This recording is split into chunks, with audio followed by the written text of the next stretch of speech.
저는 초등학교 3, 4학년 때 살던 집이 목공소를 바로 옆에 두고 있는 집이었습니다.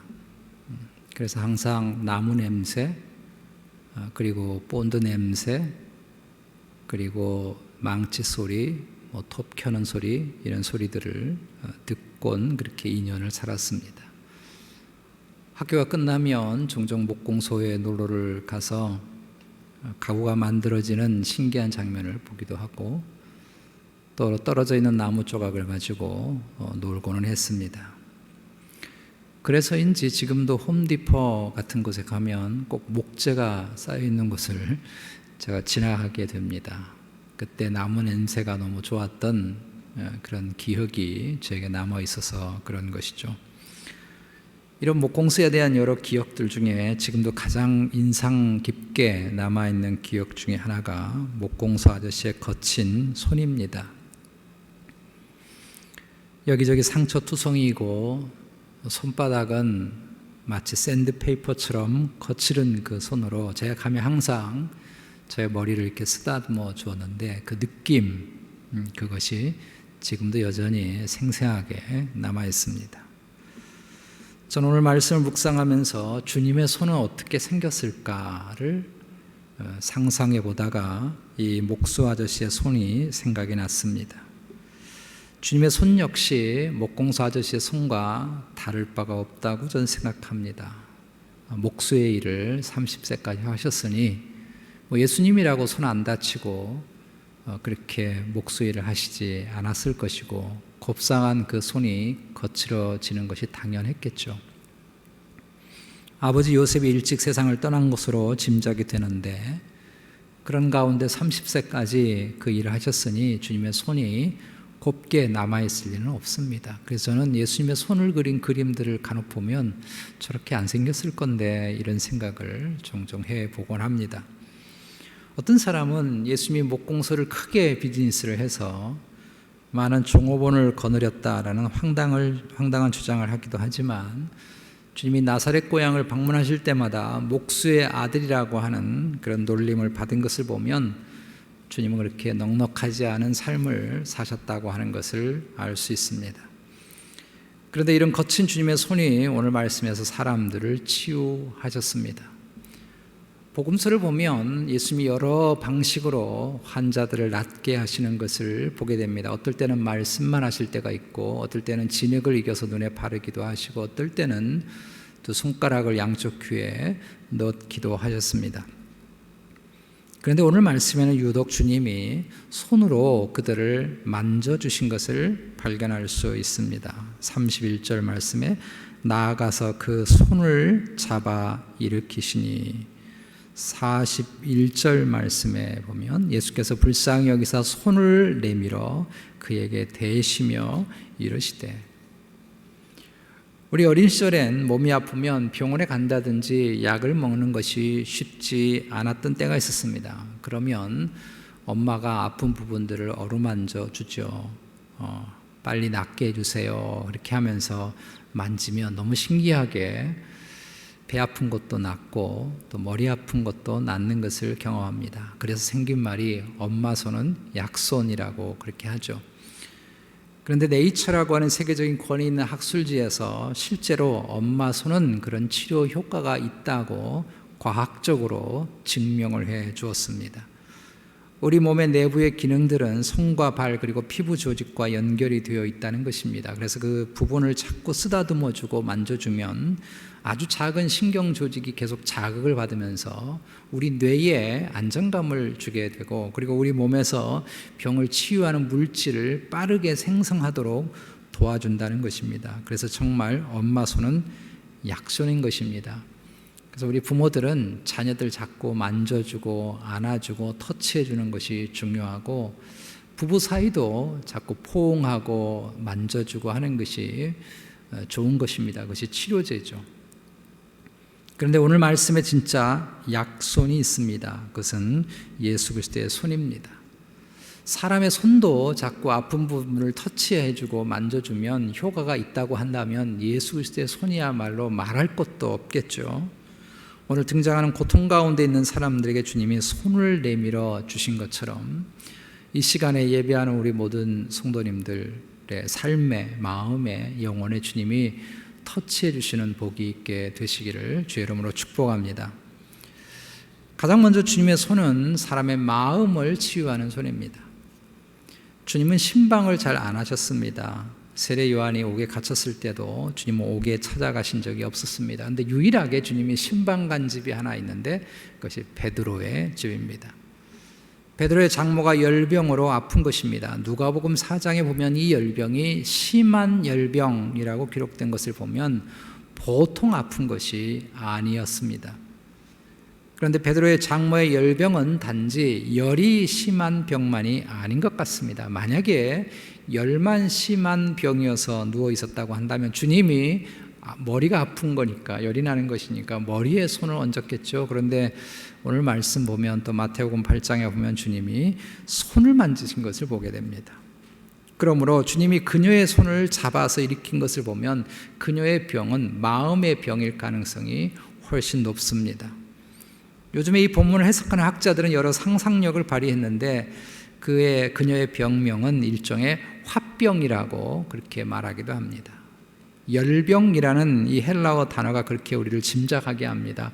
프레수사라고 하는 이 단어의 원래 의미는 불이 붙다라는 뜻입니다. 그러니까 속에서 불이 붙은 것입니다. 속에서 열불이 난 것입니다. 그래서 우리는 이런 상상을 할 수 있습니다. 29절에 보면 이 집을 시몬과 안드레의 집이라고 하는 것 보면 베드로는 형제 안드레의 가족과 함께 살았다는 것을 알게 되고, 이 집에 장모까지 산 것을 보면 이 대가족의 살림살이를 이 장모가 담당했다고 하는 것을 짐작하게 합니다. 그런데 이 장모가 심한 열병에 화병에 들어누운 것입니다. 이들의 살림살이를 하고 있는 장모의 입장에서는 베드로와 안드레가 행한 일이 도대체 이해가 되지 않았고 그들의 변화가 너무 황당스러웠을 것입니다. 평생 갈릴리에서 어부로 살았던 이들이 어느 날 예수라고 하는 젊은 사람에게 뿅 가서 따라다니더니 급기야 배와 그물을 다 버려두고 집을 떠나서 예수님을 따라다니고 있는 것입니다. 그것도 예수라고 하는 이 양반은 집도 없는 가난뱅입니다. 살림살이를 하고 있는 이 장모의 입장에서는 속이 뒤집어지지 않았겠습니까? 아니 도대체 자기 딸과 그리고 손주들은 누가 앞으로 키우고 누가 먹인다고 저렇게 다니나 싶으니 앞이 캄캄했겠죠. 저도 하나밖에 없는 외동딸이 결혼을 했는데 지금도 간혹 사위를 보면 괜히 미운 마음이 생깁니다. 딸이 열심히 일을 하고 있는데 사위가 소파에서 가만히 이렇게 누워있는 거 보면요, 속에서 괜히 부하가 일어나요. 그러니 베드로의 장모가 뒤집어지지 않았겠습니까? 화병이 안 들겠느냐고요. 그래서 알아 누운 것입니다. 막 속에서 불이 난 것입니다. 그런데 주님이 그녀를 만나러 가신 것입니다. 오늘 말씀을 읽어보면 마가 요한의 성격답게 주님이 베드로의 집에 들어가자마자 바로 장모를 일으킨 것처럼 기록이 되어 있지만 당연히 아니죠. 여기에는 많은 내용이 생략되었을 것입니다. 마태복음 8장 15절에서 그의 손을 만지시니 열병이 떠나가고 이렇게 되어 있습니다. 이걸 보면 주님이 알아놓은 베드로의 장모의 손을 잡고 많은 이야기를 했을 것이라고 하는 것을 충분히 짐작할 수 있습니다. 주님이 그녀의 손을 만져주셨다고 하는 것은 그녀의 마음을 만져주셨다는 것입니다. 사위의 갑작스러운 변화를 이해 못하고 속에서 화병으로 알아놓은 그녀의 마음을 어루만져 주신 것입니다. 그렇게 주님이 그녀의 마음을, 그녀의 손을 만져주시니까 그녀의 열병이 떠나가게 됐습니다. 짐작하건대는 주님은 그녀에게 하나님 나라의 복음을 아마도 말씀해 주셨을 것입니다. 주님의 말씀은 그녀의 화병, 그녀의 상처, 그녀의 염려, 걱정을 한순간에 다 털어내게 만들었고 몸에 일어났던 열이 떨어지게 만들었을 것입니다. 주님이 잡아주신 따스한 손에 그녀의 마음이 회복이 되었고 31절의 말씀과 같이 주님의 공동체를 수종들게 되었습니다. 여기 수종이라고 하는 단어는 헬라어로 디에코네이라고 하는 단어인데 봉사하다라고 하는 뜻입니다. 그녀가 예수 그리스도의 제자 공동체를 섬겼다는 것입니다. 이 동사는 능동태 미완료 동사입니다. 미완료라고 하는 건 딱 한 번 했다는 것이 아니고 지금부터 시작해서 계속해서 하게 됐다는 것입니다. 그녀가 회복이 되고 제자 공동체에서 봉사하게 되었다고 하는 이 말씀은 공간복음, 마태복음, 마가복음, 누가복음에 다 기록된 것을 보면 마가가 이 복음서를 기록할 당시에 초대교회 성도들은 베드로의 이 장모가 초대교회에서 주도적으로 교회 공동체를 섬긴 사람이라고 누구나 다 알고 있었다고 하는 것을 알게 합니다. 누가복음 8장 1절부터 3절을 보면 당시 주님의 제자 공동체를 섬긴 사람들의 이름이 기록이 되어 있습니다. 예수님의 어머니 마리아, 막달라 마리아, 헤롯 왕의 신복의 아내인 요한나, 수산나, 그리고 여러 여인들이 자기의 소유로 주님의 공동체를 섬겼다고 되어 있습니다. 여기 여러 여인들 속에는 당연히 베드로의 장모가 있었을 것입니다. 또 주님이 십자가에 죽으셨을 때 끝까지 십자가 아래 주님을 지키고 마지막 장례를 치룬 여인들이 있었는데 누가복음 23장 55절에 그 여인들 중에는 갈릴리에서 예수와 함께 온 여자들이 있었다라고 되어 있습니다. 갈릴리에서 예수와 함께 온 여자 속에 당연히 베드로의 장모가 있었을 것이고, 아마도 공간복음의 모든 내용에 베드로의 장모가 이렇게 봉사했다고 기록하는 것을 보면 그 갈릴리에서 온 모든 여인들을 주도적으로 이끌고 섬겼던 사람이 베드로의 장모였을 것으로 짐작을 합니다. 왜냐하면 주님이 가버나움, 베드로의 집이 있는 가버나움을 전도의 본거지로 삼은 것을 보면 베드로의 장모가 어떻게 주님의 공동체를 섬겼는가 하는 것을 짐작하고도 남습니다. 주님의 손이 그녀의 마음을 회복시켜서 낙심하고 걱정하고 절망해서 드러누운 그녀를 다시 일으키게 만들었고, 그 장모가 그녀가 역시 주님께 얻은 그 힘으로 자신의 손을 내밀어서 예수님의 제자 공동체를 섬겼던 것입니다. 이런 주님의 손이 여러분의 마음도 터치해 주시기를 축복합니다. 우리도 살다 보면 베드로의 장모처럼 낙심이 되고 시험에 들어서 드러눕는 일이 있습니다. 우리 아까 전사님이 찬양처럼 우린 연약합니다. 우린 넘어집니다. 우리는 쓰러질 때가 많습니다. 특히 역사 이래 교회에서 걸리는 가장 무서운 바이러스가 있는데 코로나 바이러스가 아니고요, 삐지는 병입니다. 삐지는 바이러스. 베드로의 장모처럼 열이 받치는 것입니다. 낙심이 돼서 마음이 내려앉을 때가 있다는 것입니다. 마음에 병이 들어서 하던 섬기던 일도 그만둘 때가 있고, 더 심하게 병들면 들어누워서 교회도 출석하지 않는 일들이 있습니다. 이때 우리에게 필요한 것이 주님의 손입니다. 주님은 지금도 주님의 말씀과 여러 사람들의 사랑의 손을 통해서 지금도 우리를 터치해 주시고 만져주시는 줄로 믿습니다. 저도 낙심이 되어서 열병을 앓았던 적이 몇 번 있었습니다. 그럴 때마다 주님은 저를 신방와 주셨습니다. 마치 엘리야 선지자가 그리 시냇가에 있을 때 까마귀를 통해서 먹을 것을 보내주었던 것처럼, 마치 엘리야 선지자가 로뎀 나무에 완전히 번아웃돼서 하나님, 저는 이제 다 했습니다. 할 일 다 했습니다. 저는 이제 죽고 싶습니다. 생명을 차라리 거두어 가십시오라고 완전히 탈진되었을 때 천사를 보내서 물과 떡을 주어 엘리야의 마음과 영혼을 어루만져 주셨듯이 그렇게 주님의 손을 저에게 내밀어 주셨던 적이 너무 많습니다. 그 주님의 손에 힘입어서 제가 때로 낙심하기도 하고 절망했던 모든 순간들을 이기고 또 이겨 여기까지 제가 걸어오게 된 것입니다. 주님, 오늘 말씀을 통해서 우리가 이렇게 사람들의 마음을 회복시키시는 손이 되기를 동시에 원하십니다. 선한 사마리아 사람의 비유를 하시면서 너희도 이와 같이 하라고 말씀하셨고, 주님의 거친 손으로 제자들의 발을 씻기시면서 너희도 이렇게 행하라고 말씀하시면서 주님이 우리가 이런 손이 되기를 원하십니다. 마치 베드로의 장모가 주님의 손에 붙들려서 위로받고 힘을 얻어서 다시 일어나서 이제는 자신의 손으로 제자 공동체를 섬기면서 평생을 살았던 것처럼, 그렇게 우리가 다른 사람의 마음을 위로하고 다른 사람을 격려하고 다른 사람의 영혼을 일어서도록 다른 일을 잡아주는 손이 되라고 말씀합니다. 지금도 우리를 이렇게 잡아주시는 주님의 손을 여러분이 살면서 경험하게 되기를 원하고, 동시에 그 은혜 입은 대로 우리 역시 또 다른 누워있는 사람, 낙심한 사람, 절망하고 있는 사람의 손을 잡고 일으켜주는 손이 되어지기를 주의 이름으로 축복합니다. 두 번째로 주님의 손은 육신의 병과 삶을 치유하는 손이셨습니다. 주님이 하신 치유 사역 가운데 아주 특별한 사역이 하나 있는데 그것이 나병 환자들을 낫게 하신 것입니다. 다른 어떤 질병과 다르게 나병은 겉으로 볼 때 가장 끔찍한 질병이기 때문에 인간의 영적인 부패를 적나라하게 겉으로 표면적으로 드러낸 질병이라고 그렇게 말하고 있습니다. 그래서 구약에서 이 병에 걸리면 자신은 부정하다고 외치고 다니게 했고 당연히 사회로부터 격리되었습니다. 그러므로 주님이 이 병을 치유하신 것은 하나님 나라가 임했다고 하는 아주 결정적인 증거의 대표적인 사역이라고 할 수 있을 것입니다. 나병이 고통스러운 것은 사회와의 단절을 경험하는 거죠.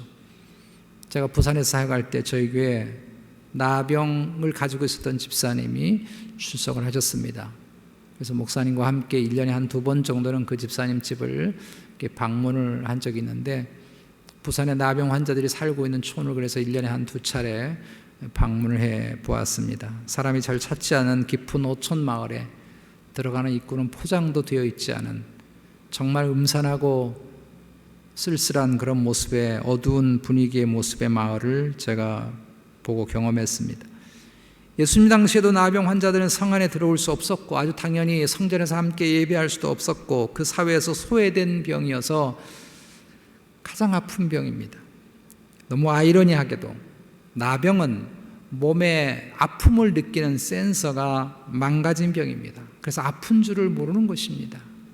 몸에 불이 닿아도 데인 줄 모르고 몸에 상처가 나도 상처가 나 있는 줄 모르고 몸에 피가 흘러도 피가 흐른 줄 모르고 그래서 코가 떨어져 나가고 눈이 하나 떨어져 나가도 아픈 줄을 모르는 것이 나병입니다. 아픔을 느끼지 못하는 이 병이 실은 세상에서 가장 슬프고 가장 아픈 병이 되었습니다. 그런데 주님이 이 나병 환자의 상처를 만져주셨습니다. 평생을 인도의 나병 환자로 위해서 헌신했던 폴 브랜드라고 하는 박사님이 경험한 이야기입니다. 이분이 한 번씩 병원을 찾아오지 못하는 사람들을 직접 방문해서 그들을 치료하고 치료약을 주기도 하고 피부에 크림을 발라주기도 하는 일을 했는데 한 번도 밖에 전혀 나와본 적도 없고 아무도 만나본 적이 없이 집안 어두운 구석에서 웅크리고 있는 한 나병 환자 젊은이를 방문한 적이 있었습니다.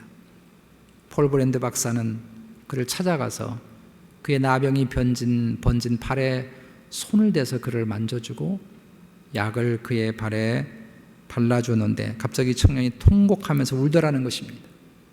왜 우냐고 물으니까 지금까지 자신의 몸에 손을 댄 사람이 당신이 처음이라는 것입니다. 부모도 내 몸에 손을 댄 적이 없고 간호사들이 오면 긴 막대기를 통해서 내게 연고를 발라주었지 아무도 내 몸에 터치해 준 적이 없는데 당신이 처음이었다는 것입니다. 이 일이 계기가 돼서 그 청년은 나중에 회복되자 병원에서 다른 환자를 돌보는 일로 평생을 봉사합니다. 자신이 받은 따뜻한 손길을 또 다른 사람에게 나눠주고 싶었던 것이죠. 이 청년은 폴 브랜드 박사의 손을 통해서 주님의 손을 경험한 것입니다. 주님이 자신의 상처와 아픔을 터치하시는 것을 경험한 것입니다. 오늘 주님이 나병 환자의 몸에 손을 대셨습니다. 당시에는 있을 수 없는 거예요. 아무도 손대지 않습니다. 아니 율법엔 손대면 부정하다고 되어 있습니다. 손대는 건 고사하고 만나주지도 않고 서로 눈도 마주치지 않는 것이 이 병이었습니다. 그런데 주님이 다가오셔서 불쌍히 여기시고 그의 아픈 부분에 손을 대어 주셨습니다. 여러분 이것이 우리의 삶의 소망인 줄로 믿습니다. 우리의 삶에도 주님이 우리를 불쌍히 여기사 손대 주시는 그런 아름다운 복이 있게 되시기를 주의 이름으로 축복합니다. 44절에서 주님이 이 환자에게 제사장에게 그의 몸을 복이라고 한 것은 완전히 나았다는 것을 확인받고 성 안에서 정상적인 삶을 살도록 하는 것이죠.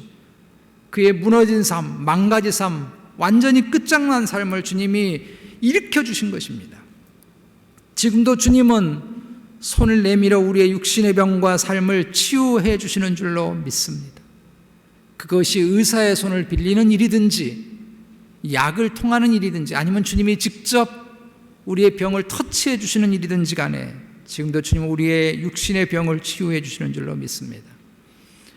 저는 어린 시절에 굉장히 아팠던 적이 있습니다. 6개월을 넘게 죽음의 문턱을 드나들었던 적이 있었습니다. 그렇게 죽도록 6개월을 고통을 겪고 너무너무 아파하다가 회복이 된 그날 아침에 기억을 제 몸이 지금도 생생하게 기억하고 있습니다. 그날 아침에 눈을 떴는데 상쾌한 기분을 잊을 수가 없습니다. 그리고 처음으로 제가 먹고 싶다는 생각이 드는 것입니다. 6개월 만에 처음으로 입을 열어서 엄마를 불렀습니다. 엄마, 배고파. 저희 어머니는 깜짝 놀라가지고 부엌에서 아침밥 짓다가 놀래서 뛰어오셨어요. 너무너무 놀라서 6개월 만에 애가 처음으로 입을 뗐거든요. 배고프다고. 뭐 먹고 싶은데, 그래서 제가 된장국 먹고 싶다고. 지금도 제 아내가 뭐 먹고 싶어요 그러면 된장국 이럽니다. 오늘 아침도 된장국 먹고 왔어요. 그 기억이 너무 제 몸에 생생한 거예요. 주님이 저를 불쌍히 여기시고 손을 내밀어 주신 것입니다. 깨끗함을 받으라고 말씀해 주신 것입니다. 주님이 불쌍히 여기사 손을 내밀어 주시는 이 은혜, 이 역사가 저 여러분의 삶에, 여러분의 육신에 늘 있게 되시기를 주의 이름으로 축복합니다. 주님, 우리가 동시에 이렇게 다른 사람의 아픔을 치유하는 손이 되기를 원하십니다. 코로나 바이러스로 인해서 고통 가운데 있는 이들을 치유하기 위해서 의료 현장에서 뛰는 사람들이야말로 주님의 손이 아니고 무엇이겠습니까? 백신을 개발하기 위해서 연구소에서 밤잠을 설치는 이들의 수고 역시 주님의 손일 것입니다. 사람들의 건강을 위해서 먹거리를 만드는 농부의 손, 요리사의 손, 가족의 건강을 위해서 열심히 살림을 살아가는 주부의 손, 모두가 다 주님의 손일 것입니다. 야고보 사도는 야고보서 5장 14절에서 병든 사람이 있다면 그들에게 기름을 바르고 병이 낫기를 기도하라고 가르쳤습니다. 여기 기름을 바르는 행위가 의료 행위예요. 만져주는 행위예요. 터치해주는 거예요. 사람들의 건강과 치유를 위해서 수고하는 손이 바로 주님이 나병 환자에게 손을 대주신 주님의 손입니다. 주님, 우리 모두가 이런 손이 되기를 원합니다. 우리 주위에는 아파하고 힘들어하는 사람들이 너무나 많습니다. 나병 환자처럼 소외되고 고통 가운데서 웅크리고 있는 사람들이 많습니다. 그들에게 손을 내밀어서 그들의 아픈 부분을 터치해 주어서 주님의 나라의 공동체로 이끌어주는 것이 그리스도의 손의 터치를 받고 회복된 우리 모두가 해야 할 또 다른 주님의 손인 줄로 믿습니다. 마지막 세 번째로 주님의 손은 사람의 영혼을 치유하는 손입니다. 오늘 예수님의 치유 사역에서 참 이상한 것을 하나 보게 되는데 그것은 주님이 행하신 이적을 감추려는 장면입니다. 34절을 여러분 보시면 예수께서 각종 병이든 많은 사람을 고치시며 많은 귀신을 내쫓으시되 귀신이 자기를 알므로 그 말하는 것을 허락하지 아니하시니라. 43절 44절에 곧 보내시며 엄히 경고하사 이 나병 환자를 낫게 하신 사람이죠. 이르시되 삼가 아무에게 아무 말도 하지 말고 가서, 이렇게 주님께서 말씀했습니다. 근데 이 사람이 45절에 보면 아무 말 안 하고 한 게 아니고 가서 떠들었어요. 또 얼마든지 이적을 행하실 수 있음에도 불구하고 주님이 그 자리를 피하시는 모습을 보게 됩니다. 37절 38절 말씀 보시면 만나서 이르시되 모든 사람이 주를 찾나이다. 이르시되 우리가 다른 가까운 마을들로 가자. 거기서도 전도하리니 내가 이를 위하여 왔노라. 45절에 보시면 그러나 그 사람이, 이 나병 환자 나은 사람이 나가서 이 일을 많이 전파하여 널리 퍼지게 하니 그러므로 예수께서 다시 드러나게 동네에 들어가지 못하시고 오직 바깥 한적한 곳에 계셨으나, 이런 모습은 주님이 자꾸 사람들의 병을 치유하는 일들을 멀리 하려고 그러고, 그리고 병이 치유받은 사람들에게 자꾸 말하지 말라고 하는 것을 통해서 주님의 사역을 자꾸 드러내지 않으려고 하는 것을 보게 됩니다. 만약에 주님이 병을 고치는 사역이 목적이었다면 이렇게 안 하셨겠죠. 내가 고쳤다고 하는 걸 제발 떠들어라 이러셨겠죠. 근데 왜 주님은 감추려고 하신 것입니까? 왜 그들의 입단속을 시키는 것입니까? 그것은 사람들의 입단속을 시키는 이유는 사람들이 주님을 이적을 베푸는 것이 목적인 사람처럼 오해할 수 있기 때문에 그런 것입니다. 주님이 이 땅에 오신 궁극적인 목적은 우리의 영혼을 살려서 하나님의 자녀가 되게 하는 일에 있습니다. 주님이 육신의 병을 고치신 것은 사람들을 하나님의 나라로 이끌기 위한 과정이고 도구에 불과한 것이지 병치료 자체가 목적이 아니란 말이에요. 그래서 자꾸 귀신들이 떠들고 사람들이 이야기하면 주님이 오신 목적을 사람들이 잘못 오해할 수 있기 때문에 주님이 입단속을 시키는 것입니다. 이단들의 열심의 문제인 이유가 무엇입니까? 사람들이 오해하기 때문에 그런 것입니다. 기독교에 대해서, 하나님의 진리에 대해서, 예수 그리스도에 대해서 잘못된 정보가 이단들이 떠들면 떠들수록, 그들이 열심을 내면 낼수록 그런 잘못된 정보가, 잘못된 진리가 세상에 퍼지기 때문에 그게 위험한 것입니다. 우리가 간혹 방송에서 이단들의 잘못된 모습들이 방송을 타면 늘 걱정하죠. 뭘 걱정합니까? 사람들은 잘 몰라요. 십자가 달면 다 교회인 줄 알잖아요. 뭐 다 교회가 저렇네, 이런 잘못된 생각들을, 정보들을 다른 사람에게 전달이 될까 싶어서 걱정하는 거죠. 그러니 그들이 떠들면 떠들수록 오히려 복음에 방해가 되고 진리의 말씀이 왜곡되는 것입니다. 그래서 주님이 자꾸 사람들 입단속을 시키는 것입니다. 진리도 모르면서, 십자가의 도도 모르면서, 복음의 내용도 모르면서 내가 병이 낫다는 얘기만 자꾸 하면, 내가 교회 다녀가지고 부자 됐다는 그런 얘기만 하면, 이런 소리를 자꾸 하면 복음이 오해가 되기 때문에 주님이 단속하셨습니다. 주님 자신도 십자가를 향한 길이 흐트러질까 싶어서 35절에 한적한 곳에서 늘 기도하셨다고 되어 있습니다. 35절 말씀 보시면 새벽 아직도 밝기 전에 예수께서 일어나다가 한적한 곳에 가서 거기서 기도하시더니, 사람들의 환호와 열광의 소리를 뒤로 하고, 주님이 왜 자꾸 혼자 한적한 곳에서 기도하러 가십니까? 왜 사람들이 자기를 따라오는 것을 자꾸 도망치시고 자꾸 외면하려고 그러시는 것입니까? 이유는 38절에 있습니다. 38절 말씀, 이르시되 우리가 다른 가까운 마을들로 가자. 거기서도 전도하리니 이를 위해서 내가 왔노라. 전도는 사람의 영혼을 구하는 일입니다. 사람들을 하나님의 나라로 인도하는 일입니다. 주님이 이 일을 위해서 오셨다는 것입니다. 주님의 손만이 우리의 영혼을 치유하고 회복할 줄로 믿습니다. 주님이 이 일을 위해서 오셨고, 이 일을 위해서 마지막에 자신의 손에 십자가에 못 박혀 죽으신 것입니다. 우리의 죄를 대신 그 손에 짊어지시고 우리를 대신해서 죽으셔서 하나님과 단절되어 버린 우리들을 주님이 십자가에 못 박힌 손으로 잡아 하나님과 우리를 연결시켜 주시고 우리를 하나님의 자녀 삼아 주셨습니다. 제가 이번 주간에 책을 한 권 읽었는데, 김회곤 목사님이라고 하는 분의 책인데, 그분이 이런 주님의 모습을 어떻게 표현했는가 하면요, 죽음의 열병을 빨아들이는 도구요, 주님의 손이, 동시에 주님 자신의 생명력을 분출시키는 희생의 배출기관이다. 참 적나라하게 묘사했는데 정말 실감난 표현이죠. 주님이 우리의 평생의 손으로 삶으로 짓는 모든 죄악을 그 손에 다 담당하시고 그 손으로 다 흡수하셔서 십자가에서 못 박혀 죽으시고, 그리고 다시 그 손을 우리에게 내밀어서 하나님의 생명을 우리에게 전달해 주셨습니다. 그래서 주님의 십자가에 못 박힌 손이 닿는 곳에 열병이 떠나고, 주님의 십자가에 못 박힌 손이 닿는 곳에 나병이 떠나고, 주님의 십자가에 못 박힌 손이 닿는 곳에 사람의 영혼이 살아나는 줄로 믿습니다.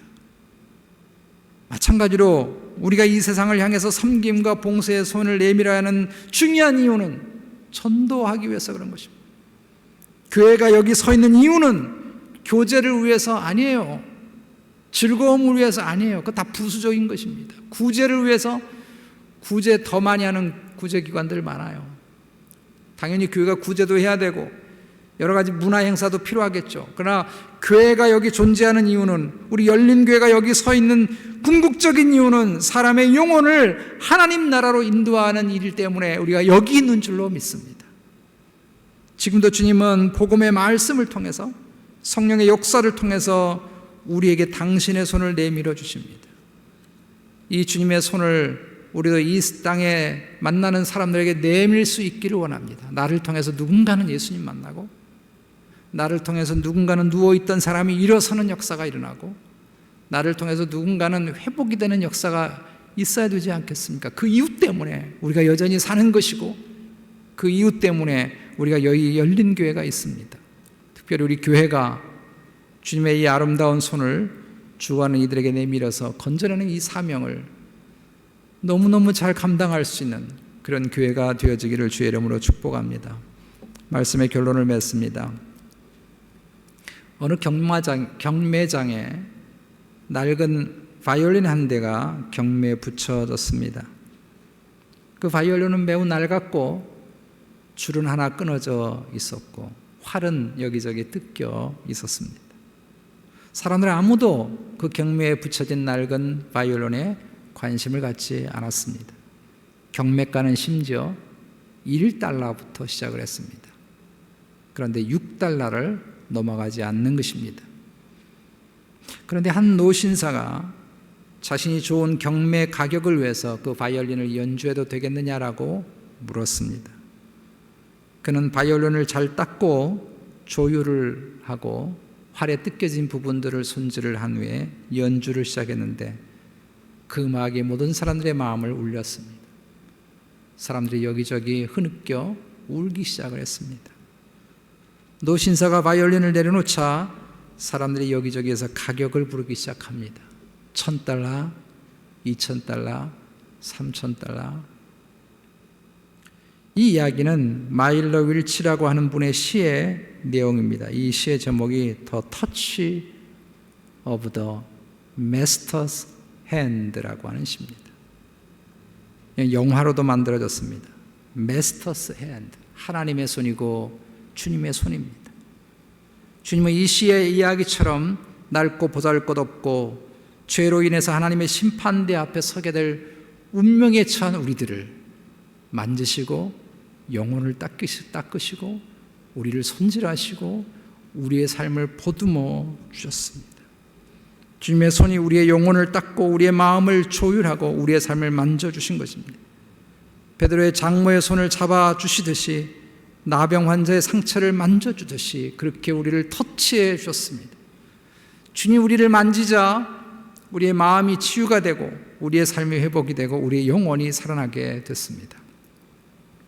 그리고 이제 주님은 우리가 이렇게 다른 이에게 손 내밀어 살기를 원하십니다. 선한 사마리아 비유에 나오는 그 선한 사마리아처럼 강도 만난 사람들의 상처를 자기가 직접 손을 대고 자기의 주머니를 털어서 그 강도 만난 사람들을 살려주는 일들에 자기 주머니를 쏟아 부은 것처럼 우리가 그렇게 다른 사람에게 손을 내밀어주는 삶을 살기를 원하십니다. 마일러 윌치의 시처럼 세상에서 삶이 소외되고 마음이 무너지고 활이 끊어지고 여기저기 상처 입어서 아무런 가치 없어 보인다고 하는 수많은 영혼들이 수많은 사람들이 이 땅을 살고 있습니다. 그들에게 손을 내밀어서 그들을 붙들어 주어서 다시 누운 자리에 일어서도록 우리가 세상을 향해 손을 내밀어 살기를 원합니다. LA의 헐리우드 거리에 가면 유명인들의 손발 도장이 찍힌 곳이 있습니다. 저는 직접 가서 보지는 못했지만 화면을 통해서 그 장면을 볼 때마다 주님의 손도장은 어떻게 생겼을까 하는 생각을 해볼 때가 있습니다. 우리는 어떤 손도장을 찍을 수 있을까요? 자기만을 위해서 산 이기적인 손도장이 아니라 하나님의 나라와 사람들을 섬기고 도우면서 산 주님을 닮은 손도장을 찍고 이 땅을 살았으면 좋겠습니다. 우리도 우리들의 삶에서 우리에게 내밀어 주신 주님의 손길을 우리가 늘 경험하기를 축복합니다. 동시에 내가 누군가에게 이런 손을 내밀어 주는, 그래서 나로 인해서 마음이 치유되고 몸이 회복되고 무엇보다 영혼이 살아나는 일에 우리의 삶의 손이 사용이 되어서 우리가 멋진 손을 가지고 있는, 주님 닮은 손을 가지고 있는 예수 그리스도의 제자로 이 땅을 살게 되시기를 주의 이름으로 축복합니다.